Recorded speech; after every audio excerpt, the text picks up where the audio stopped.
to the agenda, Mr. Gibney. Yep, I don't have any adjustments to the agenda for this month. Okay. Next item, public comments regarding agenda items. Do we have anyone that wants to make a comment regarding our agenda items tonight? Okay, hearing none. That counts. Noted. That was one. Noted. Next item on the agenda is recognitions, Mr. Gibney. Yep, so Mr. Roberts, want to start off with Red Path? Hello, I have with me Miss Dia Tomlinson. She is a second grader at Ridpath, and she was selected as our Student of the Month by her second grade teacher, Mrs. Dibble. So I'll read a few words that Mrs. Dibble wrote. Dia helps bring a kind, helpful attitude each day to our classroom. She encourages her peers and looks for the positives in each person. I'm so proud of her work ethic that has grown tremendously and how intentional she is during each lesson, especially during math. So, the Ridpath Student of the Month, Dia Tomlinson.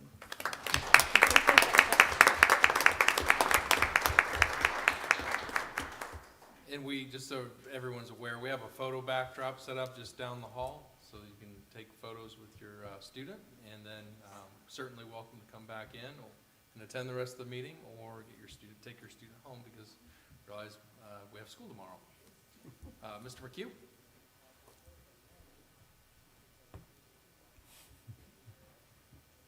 My pleasure to introduce Liza Tischer. Liza's here with her family and her teacher, Mrs. Brentlinger, and Mr. Brentlinger, and her kindergarten teacher, Mrs. Ames, have all come to support her. Mrs. Brentlinger writes for Liza, Liza's been such a sweet and bright spot in my classroom this year. Her heart is so kind, and she always does exactly what is asked of her.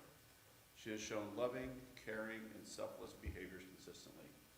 Liza has also worked very hard to improve her reading, writing, and math skills, and she is a true gift to my class. Liza Tischer, right through middle school.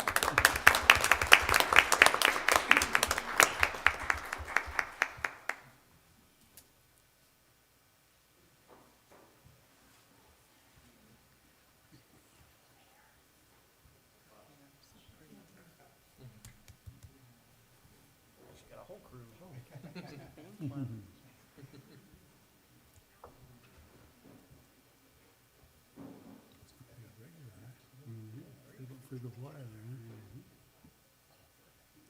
So TZ's Student of the Month, I am proud to represent Caleb Toby here.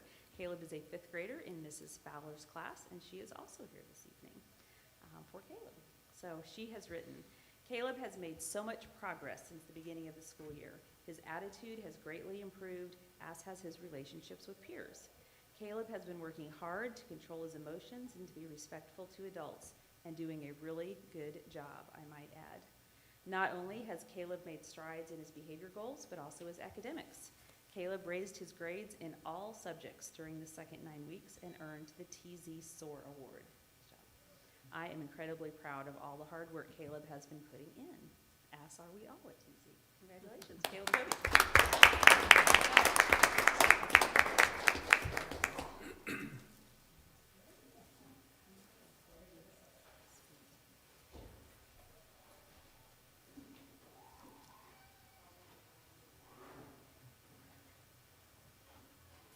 Hello. Hi. I have my heels, I'm a little taller than Mrs. Rhodes.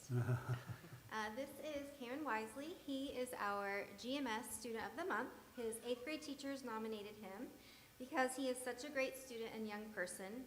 He works hard, is polite and courteous to everyone, helps his peers, and always has a smile on his face. He is a student who is always learning and sharing his knowledge. He's not afraid to ask questions when he's unsure, and they appreciate that so much as teachers. He includes all of his classmates and is very helpful. Mrs. Stoffregan even said that when her watch was going crazy and she did not know how to turn off the Siri option, he walked her through how to turn off that setting for her watch. He is a perfect example for Student of the Month at Greencastle Middle School.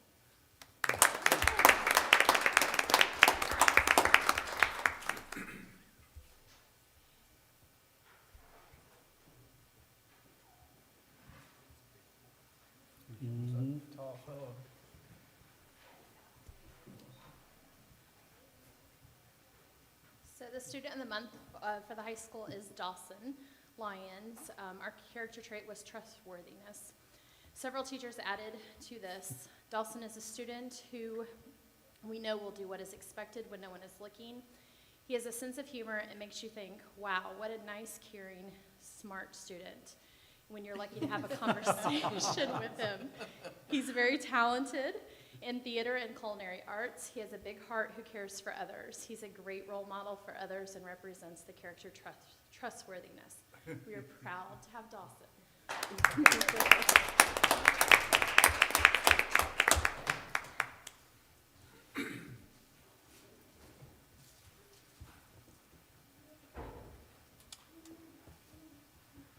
And we have one more recognition this month. And obviously, in order to make a school district operate, it takes many different people and the talents of many different people. And one of those people is sitting in this room tonight, and that's Debbie Carrico. And Debbie's been our food service director for 9 years at Greencastle. But she has 32 years of service overall in food service. And so Debbie's last day was February 2nd. She's going to prolong, she's going to stay about an extra week with us to help get us through to the transition to Chartwells. But Debbie has been a great employee for us and a great support for me.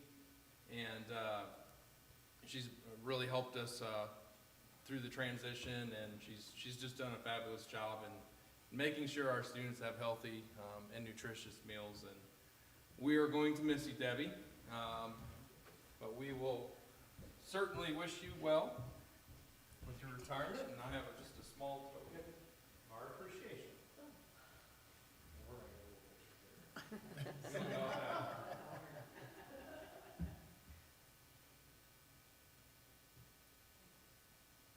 And then we have some cake to enjoy after the meeting. Oh, well, thank you very much.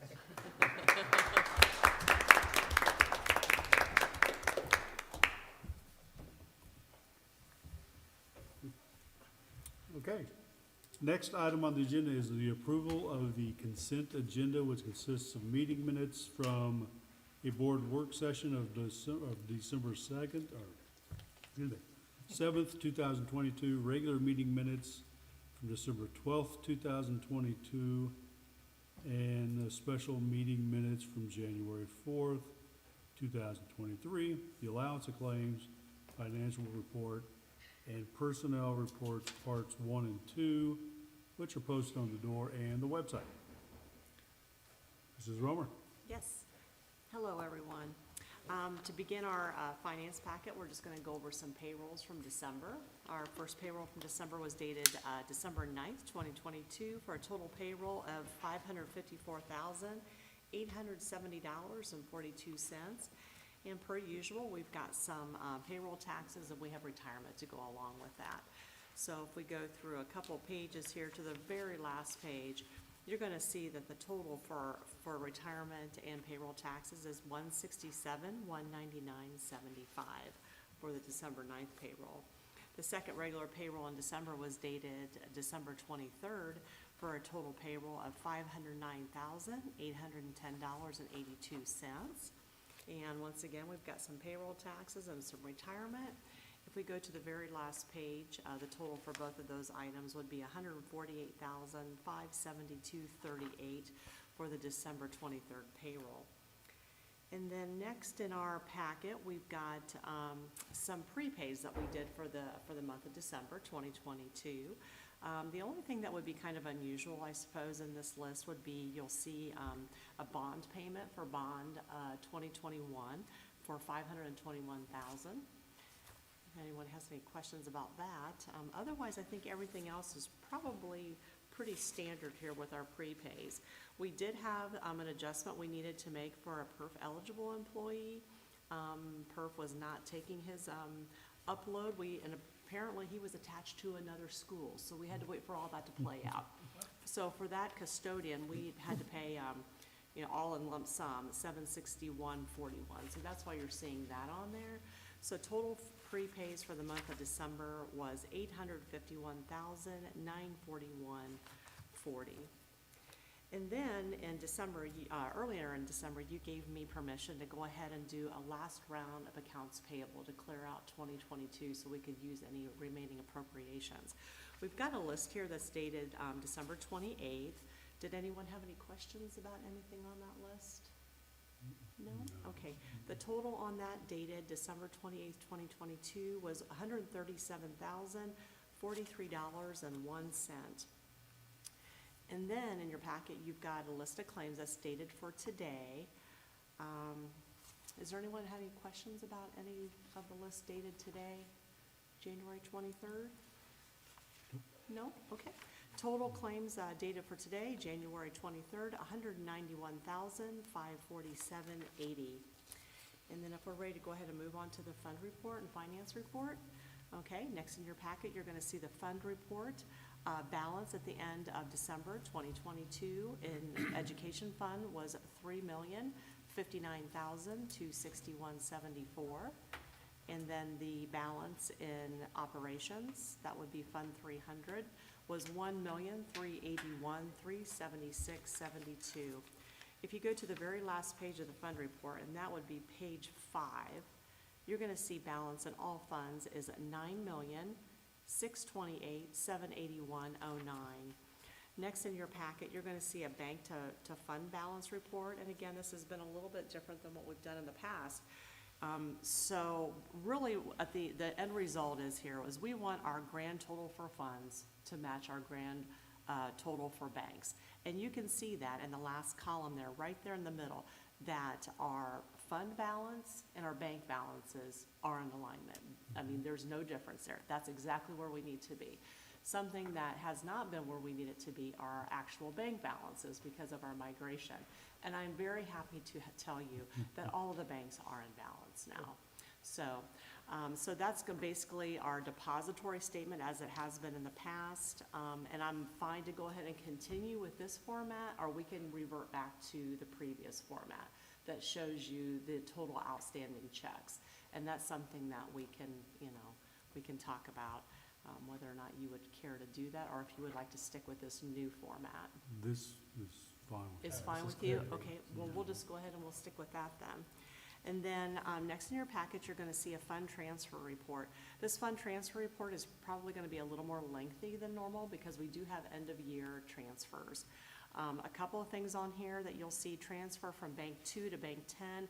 That essentially, as I've explained in the past, is basically to transfer money from Bank 2 to Bank 10, and I do that basically to cover checks for claims, is what that is. So it's not really a transfer from funds, really, but I have to show that in the fund transfer, but that's just how this report works now. And then, of course, you're gonna see the school lunch 8,400 to 800 transfer that you see every month.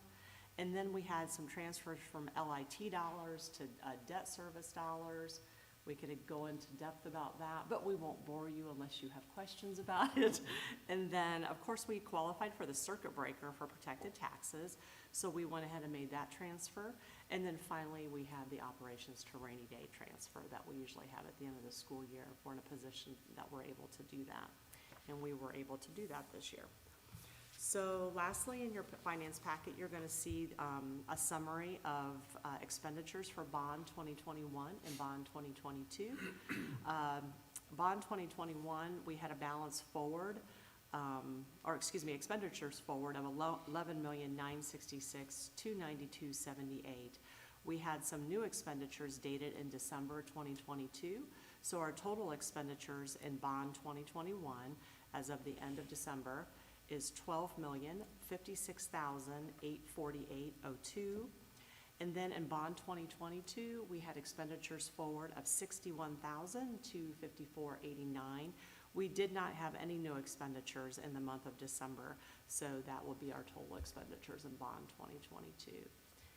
And pending any questions, I'd like to submit for approval. I have no questions. I'll make a motion to accept the consent agenda. Second. Okay, a motion is second. All in favor? Aye. All opposed? Motion passes. Thanks, Kelly. You're welcome. Next item on the agenda is reports. Superintendent report. Are you able to put that up, Corey? The finance update year end. So in your pile there, just wanted to provide just some year-end, updates for you.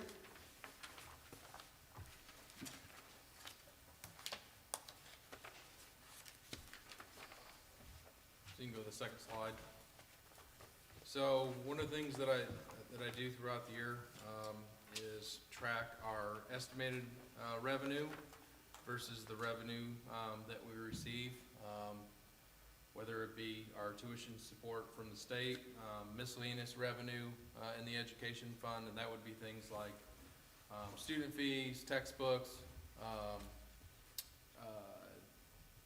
summer school reimbursement, those kinds of things. And you can see that down at the bottom of the page, up at the top, in yellow, you saw what I was estimating, and this is also what was calculated for the 2022 budget versus what we actually received down at the bottom. So we're always very conservative with our revenue estimates because we don't want to predict that we'll take in more money and then spend more money and not have it. So you can see at the bottom in the education fund that we took in more, and obviously a big piece of that is the increase in funding from the legislature on top of student enrollment being pretty level. If you look over at pension debt, it's kind of the same principle up at the top. What we were estimating when we were putting together the 2022 budget versus what we received, and overall it was very, very positive. If you flip to the next page, next slide, please. Yep. We have debt service fund and the operations fund. And again, very similar with that. We receive our property tax settlements in June and December. And you can see in yellow what we were estimating when we built the budget versus what we actually received. And while we do have a few reds at the bottom, this doesn't greatly differ from years past. We know that we're not always going to collect what we receive. But overall, if you flip back to your first page, you can see the projected revenue was just over 22.1 million, and we actually received 22.7. So took in just over $500,000 more than what we had budgeted. So overall, with the tuition support and our property tax funds, it was a pretty good year in comparing to years past. And I think with COVID and coming out of COVID, I think at one time we were a little bit more concerned about that, but you can see that at least for 2022, that things didn't end up too bad. Next slide, please. So then just some generalizations here for the education fund. Provided you with a history, just like I did last year, going back all the way back to 2015, all the way up to 2022, and just some high-level things. You can see that year-to-date revenue increased by just over $850,000, thanks to increase by the legislature, and student enrollment remaining kind of level or plateauing. Year-to-date expenditures in the education fund increased by just over $550,000. Obviously, we knew that we gave out pretty sizable increases to staff. We also know that some of those increases were not fully realized in 2022, but in 2023 we'll see a full year. It's worth of that increase. End of year cash balance increased by $1.2 million. In part, again, those full additional costs haven't been fully realized within the budget. We are also, in 2022, we also paid for approximately $400,000 of educational fund salaries out of the rainy day. So in 2023, and we've just started, we shifted those costs back into the education fund.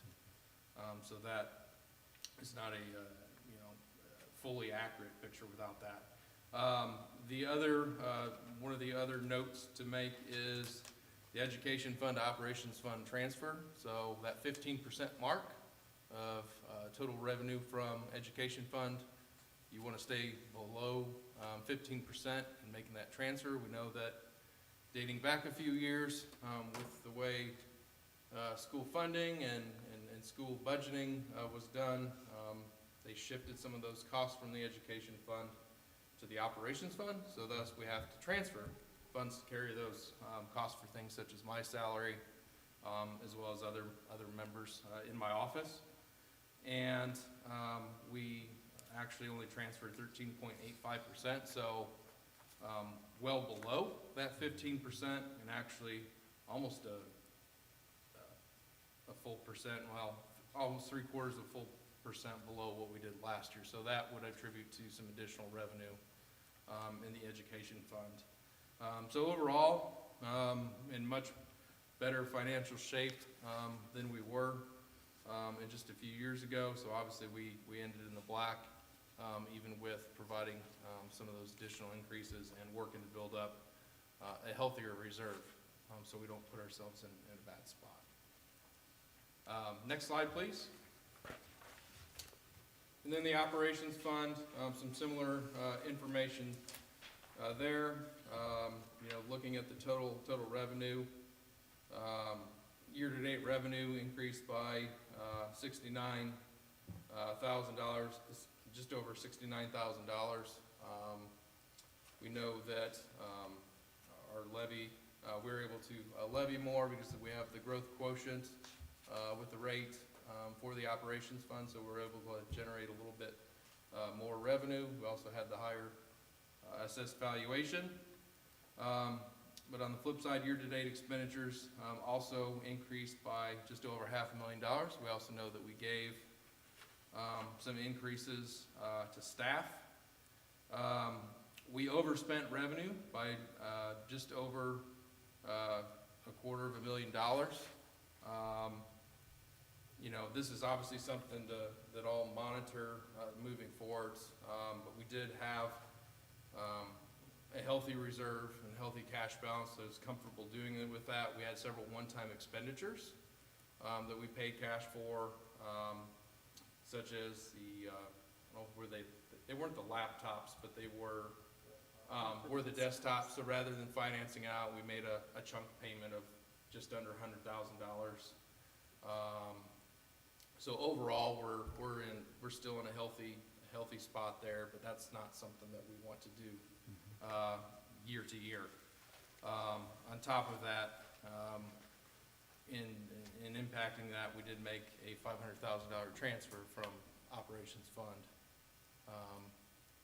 to the rainy day fund. So we've replenished our reserve of what we've been spending on staff salaries there. So overall, a good year as well in operations fund. And then the final slide I just shared with you again, just a copy of the final 2023 budget order. And in the bottom right-hand corner, you can see our rate is $1.3236. You can in the box above it, you can see that last year was $1.3111. Again, not much change there. Obviously, there was a little bit of growth in assessed valuation. But at the same time, with debt service, we kept our rate. One of the things when we began the building project, we wanted to be debt service tax rate neutral. And going back to the time and when we issued or were planning to issue those bonds, we made sure our rate held true to that as well. So just a little bit of information there with looking kind of shifting focus now to 2023.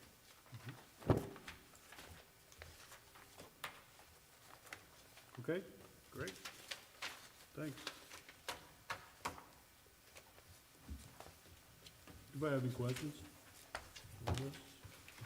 Green's always better than red, so that's good. What's that? Green's always better than red. Okay, next item on the agenda is old business. We have no old business. So moving on to new business, the first item is an approval request to cancel outstanding checks for 2 years and older with the middle school and high school ECA treasurer and our corporation treasurer. Yep, so this is customary as usual, and so a list of those checks 2 years and older outstanding are listed in your board packet, and so I would recommend that the board allow us to cancel those outstanding checks. I'd like to thank them for their donation, and let's cancel those checks. And Mr. Gibbons being one of them. Hey, I like to donate too. That's very nice. And I will second that. Okay, I have a motion and a second. All in favor? Aye. All opposed? Motion passes. Next item is an approval request for permission to pay late arriving February 2023 invoices. Yeah, so with February kind of being an already short month, and Mrs. Romer's gonna be going on vacation and not wanting to hold up payment on some invoices, we're just seeking approval to essentially pay any remaining outstanding February invoices, and then report those back to the board at our March meeting, similar to how we handle the December to Right. January process. So we've done this before. We have done this before, yeah. I see no problem with that. I make the motion. I'll second that. Okay, I have a motion and a second. All in favor? Aye. Motion passes. Next item on the agenda is the approval request of the superintendent's contract addendum, Yep, which is basically just your contract starting July 1st, 2023. correct. So we've had this, Just getting a jump on getting your contract ready for next year. And this has already been through the hearing phase and the advertising phase. And correct. it is ready to be approved tonight. I move that we approve. Second. Okay, a motion is second. Any discussion? Okay, hearing none, all in favor? Aye. All opposed? Motion passes. Next item is an approval request for furniture for Greencastle High School. Yep, so as we're working to time up with the different phases throughout the building project, we have essentially the remaining furniture to have board approved, or the remaining furniture for the high school to have board approved, and then purchase kind of to time up on when we want to take possession of it. And so this will be, again, the remaining furniture through the connector, through the cafeteria, and through some additional classrooms. Total amount is $551,228.08, and this will be paid for through bond proceeds, and it was included in the original budget for that. And so it would be my recommendation that the board approve this. I'll make the motion to be approved. I will second. Okay, we have a motion and a second. Any questions? It surprises me with all the furniture that, how many of these things are just one item of that? Like, I would was a- anticipate like 20 of There's something. a pin tray for $5.85. Just interesting. Yeah, that's why there's, right, that's why there's about 120 pages of that. Yep. so. Yeah, some of those are, again, just for the different parts of the building. Right. But the furniture in the high school will be pretty standardized throughout, and actually they started to deliver some stuff today, and it was began to assemble for some of the first classrooms that we're gonna take possession of as well. So it'll be nice furniture that's updated, and it was much needed. Yep. So one of the new chairs is a ruckus chair. A ruckus chair. That sounds fun. So Russell, you're over help put this stuff together, right? Not yet. Let's table that for now. Well, good news, because it's included in the cost.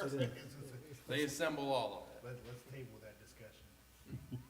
because there's a lot to assemble. Okay, can I get a motion to approve this? I think Dale motioned and I seconded. Oh, are we already there, huh? Okay, all right, all in favor? Aye. All opposed? Motion passes. Next item on the agenda is an approval request for some donations, one being Heartland Automotive to Greencastle High School Athletics in the amount of $750. Putnam County Community Foundation to Greencastle Community Schools in the amount of $2,450.04. And Deere Accounting to Ridpath Primary in the amount of $500. I make a motion that we happily accept all donations. And I will second that. Okay, all in favor? All opposed? Motion passes. Next item on the agenda is other business. Does anyone have any other business? I guess I have a random question. Sure. It's, I guess I was gonna ask Chad, but you can answer it too. So a lot of our kids are making college decisions and they're deciding what kind of scholarships they're gonna apply for. How is our guidance counselors doing with that process, and how are they communicating with the students, I guess? So we have an email about all the things, there's a Canvas page for the seniors, Okay. and then, we put it about weekly. Right now, eventually, weekly, it's not already at this stage of things. The guidance counselors have 0 hour open, so the kids can come in and ask questions and get their resumes looked at, get any of their essays looked at. And the guidance for about the past, probably 2 months, we were a little bit longer, have been individually conferencing with kids, going over, their, scholarships that they're wanting in their college or, post-secondary decisions if they're going to, like Heartland or, anything else on training. Okay, so it sounds like they're on top of it. Okay, thanks. Anyone else have any other business? I do not. Okay, hearing none. Next item on the agenda is adjournment. Make the motion. Second. All in favor? Aye. All opposed? Motion passes. Time for cake. Not quite Not quite cake there time yet. yet. We have our annual Board of Finance meeting. So close to cake. So we will consider this, calling this to order. And first item is new business, the election of officers, which I believe that traditionally, excuse you, just mirrors the officers of the board, correct, usually, right? I would make a motion, we'd continue with that, and that it mirrored the officers again. Okay, a motion and a second, all in favor? Aye. All opposed? Motion passes. Next is a review of Greencastle Community School Corporation investments, Mr. Gibney. Yeah, so just a brief financial presentation here.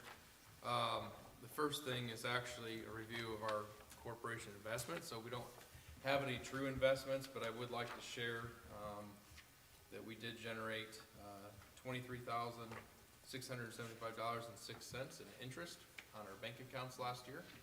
And that was in large part because we shopped our bank account and we moved $3 million to Teachers Credit Union, who paid us, or who provided a much higher interest rate. And I'm gonna do that same thing again. And actually, Teachers Credit Union has reached out about providing an even better interest rate. So that way, we're earning more on our dollars. So I just wanted to share that with you. And then the final thing is just a review of the Distress Unit Appeals Board, the fiscal qualitative indicator. So a couple years back, the legislature said we need to be more transparent with school district finances. And so I'm required by law to provide you with this information. Just a general note, that it is a year behind. But that's how they provide it to you. And there is a portal, in which the public, can access this information. So that first slide is just general information about our school district, our 21-22 fall ADM, our net AV estimated population. Next slide, please. And just a historical picture of our average daily membership using the multiple different counts. I'm going back to 14-15, so you can kind of see our trend with that. Next slide. Just a historical picture of our fund balances, and on the right-hand side, you can see in the legend all those different funds, because we've only been operating with the operations fund and education fund for a couple of years, and obviously we also take on federal funds and federal stimulus funds in addition to state funds, and so you can kind of see that. I would like to note. Actually, I'm going to wait until the next slide. Next slide, please. This is a slide of an annual deficit or surplus for all of our accounts. And you can see that, in going back to 2017-18, you can kind of see where we are with our fund balances versus where we are today. And so we've been able to grow our fund balances the last 3 years to where we have healthier reserves, so that way we can ride out some lean times or difficult times if needed. And so that's a slide to kind of share that. What's as well. what's the horizontal gray line going through each year? Yep, that's a good question. I don't know what the horizontal gray line is. I don't have that with me. Great question. But I will find out and I'll share that with you. Okay. For the next slide, again, just showing fund balances as a percent of operations expenditures. Again, making sure that as expenses increase, our reserves also increase. So the rule of thumb is 10 to 15% worth of expenditures for a fund, or 3 months worth of expenditures. And so, again, we're in a healthier place than where we were just a few years ago. And then the next slide is revenue by type. And again, you can see federal funds, state funds, local funds, all those different things. And then next slide. Operating referendum revenue is a percent of total revenue. Obviously, that line's flat because we don't have an operating referendum. And then the next slide is links to a couple of different reports that are available for the public.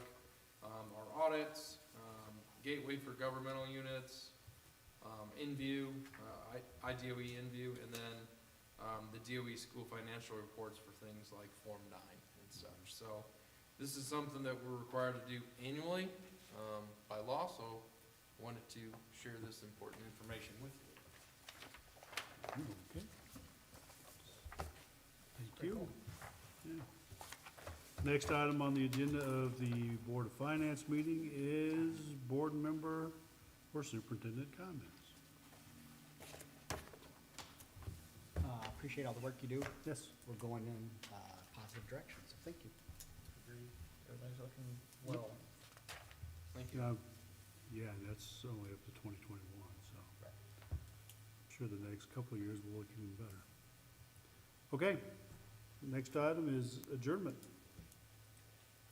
I'll make a motion. Okay, a motion and a second, all in favor? Aye. All opposed, motion passes. Okay, well, thank you for coming to both meetings tonight. Kate? It's cake time.